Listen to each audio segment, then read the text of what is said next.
Isang mapayapang araw sa iyo. Welcome sa Biblical Education for Shepherd Training, isang pag-aaral mula sa Ministerial Studies.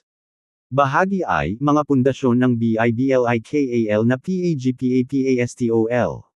Kabanata 3. Ang paghubog sa karakter ng isang pastor. Ang pagiging uri ng pinuno na mapagkakatiwalaan ng Diyos. Mga pangunahing kasulatan, KJV. Roma Kapitulo 5 versikulo 3 hanggang 5.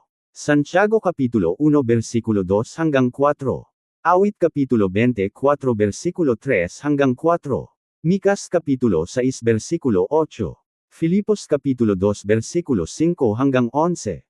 Galacia Kapitulo 5 versikulo 22 hanggang 23. Ikalawang Timoteo Kapitulo 2 versikulo 20 hanggang 21. Unang Pedro Kapitulo 5 versikulo 5 hanggang 6. Panimula sa kabanata. Sa buong kasulatan, mas binibigyang diin ng Diyos ang karakter ng kanyang mga lingkod kaysa sa kanilang mga talento, kakayahan, o tagumpay. Habang ang mga kasanayan ay maaaring magbukas ng mga pagkakataon para sa ministeryo, ang karakter ang nagtatakda kung ang isang pinuno ay mananatiling tapat sa buong buhay. Paulit-ulit na ipinapakita ng Biblia na inihahanda ng Diyos ang kanyang mga lingkod sa panloob na aspeto bago pagkatiwalaan sila ng panlabas na responsibilidad. Madalas na sinusukat ng mundo ang mga pinuno sa pamamagitan ng impluwensya, katanyagan, edukasyon, karisma, o tagumpay sa organisasyon. Ang pamantayan ng Diyos ay ganap na naiiba. Sinusuri niya ang puso, unang Samuel Kapitulo 16 versikulo 7. Bago naging hari si David, bago iniligtas ni Moises ang Israel, bago ipinahayag ni Isaias ang mensahe ng Diyos, bago nangaral si Pedro sa Pentecosts, at bago naging apostol sa mga hentil si Pablo, unang hinubog ng Diyos ang kanilang panloob na buhay. Ang kanilang pampublikong ministeryo ay umagos mula sa pansariling pagbabago. Ang paghubog sa isang pastor ay sa makatuwid ay hindi isang kaisa-isang pangyayari kundi isang habambuhay na proseso ng pagpapabanal. Ito ay ang mapagpalang gawa ng Diyos kung saan inihuhubog niya ang kanyang mga lingkod sa larawan ni Jesu Kristo. Ang pagbabagong ito ay isinasagawa sa pamamagitan ng banal na espiritu, ang salita ng Diyos, panalangin, pagsunod, mga pagsubok, disiplina, at tapat na paglilingkod.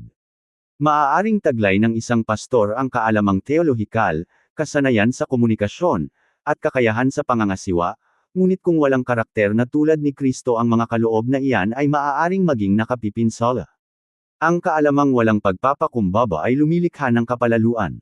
Ang awtoridad na walang integridad ay nagiging pang-aabuso. Ang impluwensyang walang kabanalan ay humahantong sa kompromiso. Hindi lamang inihahanda ng Diyos ang mga pinuno upang isakatuparan ang ministeryo, inihahanda niya sila upang maglarawan sa kanyang anak. Tinatalakay ng kabanatang ito ang mga biblikal na pundasyon ng paghubog ng karakter sa pamamagitan ng pagsusuri sa kabanalan, pagpapakumbaba, integridad, mga disiplinang espiritual, pagdurusa, pagtitiis, at kaganapang tulad ni Kristo. Sama-sama, ang mga katangiang ito ay humuhubog sa mga pastor na tapat na kumakatawan sa puso ng punong pastor. Kabanalan, ang pundasyon ng buhay ng pastor. Ang kabanalan ay ang batong panulukan ng biblikal na pamumuno. Bago mabisang pamunuan ng isang pastor ang iba, dapat muna siyang mamuhay ng buhay na nakabukod para sa Diyos. Ang kabanalan ay hindi nagpapahiwatig ng walang kapintasan na perpeksyon, sa halip, inilalarawan nito ang isang buhay na nakatuon sa mga layunin ng Diyos at lalong binabago upang maging katulad ni Kristo. Paulit-ulit na tinatawag ng Biblia ang bayan ng Diyos sa kabanalan sapagkat ang Diyos mismo ay banal. Levitico Kapitulo 19 versikulo 2, Unang Pedro Kapitulo 1 versikulo 15 hanggang 16. Ang mga pastor, na nagsisilbing huwaran sa kawan, ay may natatanging responsibilidad na ilarawan ang karakter ng Diyos. Nagtanong ang awit Kapitulo 24 versikulo 3 hanggang 4. Sino ang aakyat sa bundok ng Panginoon? O sino ang tatayo sa kanyang dakong banal? Siya na may malinis na mga kamay, at may tapat na puso. Ang malinis na mga kamay ay sumisimbolo sa matuwid na mga gawa, habang ang tapat na puso ay tumutukoy sa mga panloob na motibo. Ang Diyos ay nagmamalasakit hindi lamang sa kung ano ang ginagawa ng mga pastor kundi pati na rin sa kung bakit nila ito ginagawa. Ang pampublikong ministeryo ay dapat umagos mula sa pansariling kabanalan. Ang kabanalan ay nililinang sa pamamagitan ng araw-araw na pagsisisi. pagsunod sa kasulatan, pag-asa sa banal na espiritu, paghiwalay sa mga gawang makasalanan, patuloy na paghahangad sa presensya ng Diyos. Halimbawa sa buhay, isaalang-alang si Jose sa Ehipto, Genesis Kapitulo 39. Bagaman tinukso ng kapangyarihan, kalayawan, at paglilihim, pinili niya ang kabanalan kaysa kompromiso. Ang kanyang pagtugon sa asawa ni Potiphar ay nagpapakita ng puso ng isang lingkod na higit na natakot sa Diyos kaysa nagnasa ng pansariling kasiyahan. Paano ko nga magagawa ang dakilang kasamaang ito, at magkakasala laban sa Diyos? Ang integridad ni Jose sa pribadong buhay ay naghanda sa kanya para sa pamumuno sa madla. 2. Pagpapakumbaba, ang puso ng pamumunong tulad ni Kristo. Ang pagpapakumbaba ay hindi kahinaan kundi lakas na inilagak sa Diyos. Ito ay ang pagkilala na ang bawat kaloob, pagkakataon, at tagumpay ay nagmumula sa Panginoon. Inihaharap ng Filipos Kapitulo 2 versikulo 5 hanggang 11 si Jesu Kristo bilang pinakamataas na halimbawa ng pagpapakumbaba.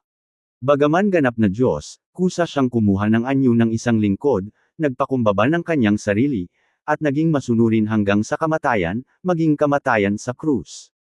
Para sa mga pastor, ang pagpapakumbaba ay ipinapahayag sa pamamagitan ng paglilingkod sa halip na paghahanap ng pagkilala, pakikinig bago magsalita, pagtanggap ng saway ng may pasasalamat, pagpapahalaga sa iba higit sa pansariling ambisyon, pag-asa sa biyaya ng Diyos sa halip na sa pansariling kakayahan.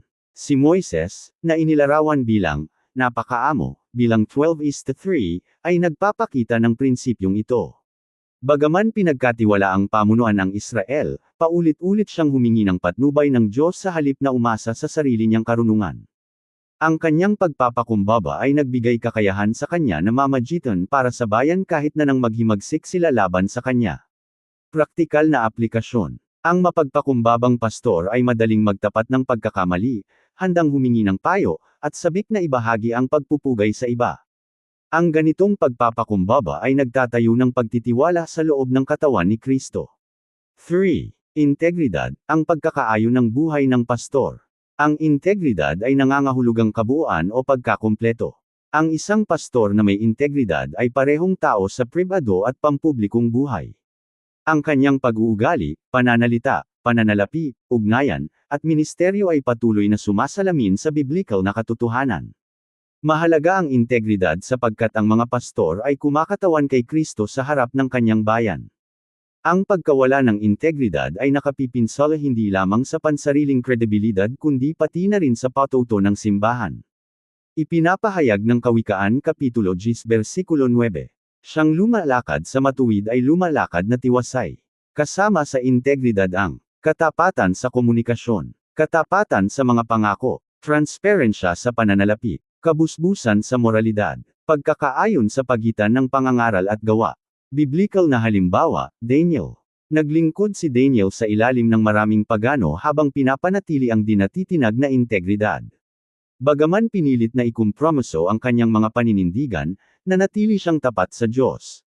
Ang kanyang mga kaaway ay walang makitang paratang laban sa kanya maliban sa kanyang debosyon sa Panginoon, Daniel Kapitulo 6 versikulo 4 hanggang 5. Ipinapakita ni Daniel na ang integridad ay madalas na pinakakintab sa mahihirap na kapaligiran. IV. Mga disiplinang espiritual, paglinang ng malapit na ugnayan sa Diyos. Ang karakter ay hinuhubog sa pamamagitan ng patuloy na pakikipag-ugnayan sa Diyos. Ang mga disiplinang espiritual ay mga itinalaga ng Diyos na gawin na naglalagay sa mga mananampalataya upang lumago sa biyaya. Panalangin. Ang panalangin ay ang linya ng buhay ng pastor. Madalas na lumayo si Jesus sa mga ilang na lugar upang manalangin, Lucas Kapitulo 5 versikulo 16, na nagpapakita na ang mabisang ministeryo ay umaagos mula sa pakikipag-isa sa Ama. Ang pastor na nagpapabiye sa panalangin ay nanganganib na maglingkod sa lakas ng tao sa halip na sa banal na kapangyarihan. Pagninilay sa kasulatan. Inutusan ng Diyos si Josue. Ang aklat ng kautusang ito ay huwag mahihiwalay sa iyong bibig, kundi iyong isasagi sa araw at gabi. Josue Kapitulo 1 versikulo 8. Dapat munang kumain ang pastor ng salita ng Diyos bago pakainin ang kawan. Pagsamba. Ang pansariling pagsamba ay nagpapanibago sa pag-ibig ng pastor sa Diyos. Ang ministeryo ay madaling maging karaniwan maliban kung ang mga pinuno ay patuloy na nagagalak sa mismong Panginoon. Pag-aayuno. Sa buong kasulatan, ang pag-aayuno ay kasama sa mga panahon ng panalangin, pagsisisi, at paghahanap ng patnubay ng Diyos. Itinuturo nito ang pag-asa sa Diyos higit sa mga pisikal na pagnanasa. Pagdurusa, ang paaralan ng Diyos para sa mga pastor. Isa sa pinakamahalagang kasangkapan sa paghubog ng karakter ay pagdurusa. Itinuturo ng Roma Kapitulo 5 versikulo 3 hanggang 5. Ang kapigatian ay gumagawa ng katiyagan, at ang katiyagan ay pagkaprobado, at ang pagkaprobado ay pag-asa. Pinaliliwanag din ng Santiago Kapitulo 1 versikulo 2 hanggang 4 na ang mga pagsubok ay lumilikha ng espiritual na kaganapan. Hindi sinasayang ng Diyos ang pagdurusa. Sa halip, ginagamit niya ang kahirapan upang dalisein ang kanyang mga lingkod. Mga biblical na halimbawa, nagtiis si Jose ng pagtataksil, pagkaalipin, at pagkakulong bago naging pinuno sa Ehipto. Naranasan ni David ang ilang taon ng pag-uusig habang tumatakas kay Saul bago umakyat sa trono. Nagtiis si Pablo ng pagkakulong, pag-uusig, pagkawasak ng barko, at mga kahirapan habang tapat na ipinapahayag ang ebanghelyo. Natutunan ng bawat isa na ang lakas ng Diyos ay nagiging ganap sa kahinaan. Prinsipyo ng ministeryo. Ang mga pastor na nakaranas ng kaliwan ng Diyos sa panahon ng pagdurusa ay natatanging na sangkapan upang umaliw sa iba, 2 Korinto Kapitulo 1 versikulo 3 hanggang 4. Pagtitiis, ang pananatiling tapat hanggang sa dulo. Ang tapat na ministeryo ay nangangailangan ng katatagan. Ang pagpapastol ay hindi isang mabilisang takbuhan kundi isang habang-buhay na karera. Ipinahayag ni Pablo, "Ako'y nakipaglaban ng mabuting pakikipaglaban, aking tinapos ang aking karera, aking iningatan ang pananampalataya." 2 Timoteo Kapitulo 4 versikulo 7. Ang pagtitiis ay kinabibilangan ng panatilihing tapat kapag tila maliit ang resulta. Patuloy na pangangaral ng katotohanan sa kabila ng pagsalungat. Pagmamahal sa mga tao kahit sa pamamagitan ng pagkabigo. Pagtitiwala sa panahon ng Diyos sa mga panahon ng paghihintay. Ang tagumpay ng pastor ay hindi sinusukat sa katanyagan kundi sa katapatan. 7. Kaganapang tulad ni Kristo, ang layunin ng paghubog ng karakter. Ang pinakalayunin ng paghubog ng karakter ay ang pagkahubog kay Jesu Kristo. Inilalarawan ng Galacia Kapitulo 5 versikulo 22 hanggang 23 ang bunga ng Espiritu. Pag-ibig, kagalakan, kapayapaan, kahabagan, kagandahang loob, kabutihan, katapatan, kaamuan, pagpipigil sa sarili. Ang mga katangiang ito ay hindi nalilikha lamang ng pagsisikap ng tao kundi sa pamamagitan ng banal na espiritu na gumagawa sa loob ng mga isinukong mananampalataya.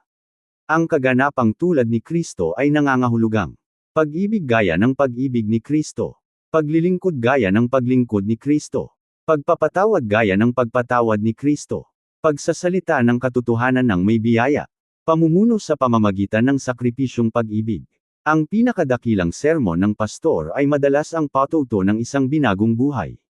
8. Mga sisidlan na inihanda para magamit ng Panginoon. Isinulat ni Pablo, sa 2 Timoteo Kapitulo 2 versikulo 20 hanggang 21 na ang sisidlan na nilinis mula sa mga hindi kagalang-galang na bagay ay nagiging karapat-dapat na gamitin ng Panginoon. Ang Diyos ay hindi pangunahing naghahanap ng kahangahangang mga sisidlan kundi malilinas na mga sisidlan. Ang paghahanda ay madalas na nagaganap sa mga nakatagong lugar kung saan walang palakpakan na naririnig. Doon itinuturo ng Diyos ang pag-asa, pagsunod, pasensya, at katapatan.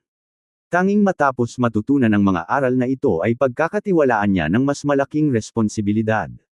Ang paghubog ng karakter ay ang mapagpalang gawan ng Diyos sa pagpapabanal ng kanyang mga lingkod para sa tapat na ministeryo.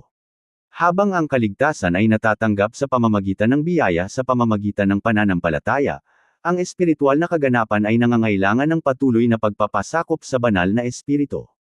Ang mga pastor ay hindi binabago sa isang gabi kundi unti-unti habang pinagmamasdan nila si Kristo sa pamamagitan ng kanyang salita at lumalakad sa pagsunod. Ang bagong tipan ay patuloy na nagbibigay diin sa pagiging kaysa sa paggawa. Bago inatasan ni Kristo ang kanyang mga alagad na maglingkod, tinawag niya silang sumama sa kanya, Marcos Kapitulo 3 versikulo 14. Ang ministeryo ay umaagos mula sa pakikipag-isa. Ang pampublikong pamumuno na walang pansariling pakikipag-ugnayan ay hindi maiiwasang maging walang laman na pagganap. Ang krus ay humuhubog din sa karakter ng pagpapastol. Ipinakita ni Jesus na ang tunay na kadakilaan ay matatagpuan hindi sa pananakop kundi sa pagbibigay ng sariling pag-ibig. Ang bawat pastor ay tinatawag na yakapin ang krusipormong huwaran ng pamumuno na ito. Moises. Ang mga taon sa ilang ay bumago kay Moises mula sa isang padalos-dalos na prinsipe tungo sa isang matiyagang pastor na umasa sa Diyos. David. Ang kanyang mga taon ng pagpapastol ng tupa at pagtakas kay Saul ay nagturo ng katapangan, pagpapakumbaba, pagsamba, at pag-asa sa mga pangako ng Diyos. Pedro. Nadurog sa kanyang pagkakaila kay Kristo, nakaranas ng pagpapanumbalik si Pedro at naging isang maaway na pastor na nagpalakas sa mga nagdurusang mananampalataya. Pablo. Mula sa tagayusig tungo sa apostol, ang buhay ni Pablo ay nagpapakita ng nagbabagong kapangyarihan ng biyaya ng Diyos at ang pangangailangan ng pagtitiis sa ministeryo. Unahin ang pansariling kabanalan higit sa pampublikong pagkilala. Linangin ang patuloy na gawin ng panalangin, pagninilay sa Biblia, at pagsamba. Tanggapin ang disiplina ng Diyos bilang pagpapahayag ng kanyang pag-ibig. Tingnan ang mga pagsubok bilang mga pagkakataon para sa espiritual na paglago. Bantayan ang iyong integridad sa bawat larangan ng buhay. Manguna sa pamamagitan ng mapagpakumbabang paglilingkod sa halip na pansariling awtoridad. Umasa araw-araw sa banal na espiritu para sa pagbabago. Alalahanin na ang karakter na tulad ni Kristo ay ang pinakadakilang kwalifikasyon para sa namamalaging ministeryo. Aling aspeto ng karakter na tulad ni Kristo ang kasalukuyang nililinang ng Diyos sa iyong buhay? Paano pinalakas ng mga pagsubok ang iyong pananampalataya at ministeryo? Ang iyong pansariling buhay at pampublikong ministeryo ba ay magkaayon? Aling mga disiplinang espiritual ang nangangailangan ng higit na pansin? Paano binibigyang kahulugan ng halimbawa ni Jesus ang iyong pagkaunawa sa pamumuno? Ang karakter ng isang pastor ay hinuhubog ng matagal bago ganap na pagkatiwalaan ng mga responsibilidad ng ministeryo. Sa pamamagitan ng kabanalan, pagpapakumbaba, integridad, mga disiplinang espiritual, pagdurusa, pagtitiis, at ang nagpapabanal na gawa ng banal na espiritu, hinuhubog ng Diyos ang kanyang mga lingkod upang maging tapat na larawan ni Jesu Kristo. Ang mga biblical na pinuno ay sinusukat hindi pangunahin sa pamamagitan ng pagiging magaling o katanyagan kundi sa pamamagitan ng mga buhay na patuloy na nagpapakita ng karakter ng punong pastor. Ang mga halimbawa ni Jose, Moises, David, Daniel, Pedro, at Pablo ay nagpapakita na madalas na inihahanda ng Diyos ang kanyang mga lingkod sa pamamagitan ng mga nakatagong panahon ng pagsubok bago palawakin ang kanilang impluensya. Habang ang mga pastor ay lumalago sa kaganapang tulad ni Kristo, sila ay nagiging mga sisidlang karapat-dapat gamitin ng Panginoon, na nakapagpapakain, gumagabay, nagpoprotekta, at may pag-ibig na nag-aalaga sa kawan ng Diyos sa paraang nagpaparangal sa Panginoon at nagpapatibay sa kanyang simbahan. Ang kabanatang ito ay kumukumpleto sa pundasyon ng karakter ng pagsasanay ng pastor at likas na humahantong sa Kabanata 4, ang buhay panalangin ng isang pastor, kung saan ang focus ay lumilipat mula sa kung sino ang pastor tungo sa kung paano pinapanatili ng pastor ang patuloy na pakikipag-isa sa Diyos sa pamamagitan ng panalangin, pag-aayuno, pakikinig sa tinig ng Diyos, at pag-asa sa banal na espiritu bilang pinagmumulan ng lahat ng mabisang ministeryo. Amen. Maraming salamat sa pakikinig. Ako si Pastor Jeff Flores, nagsasabing sa Diyos ang lahat ng papuri.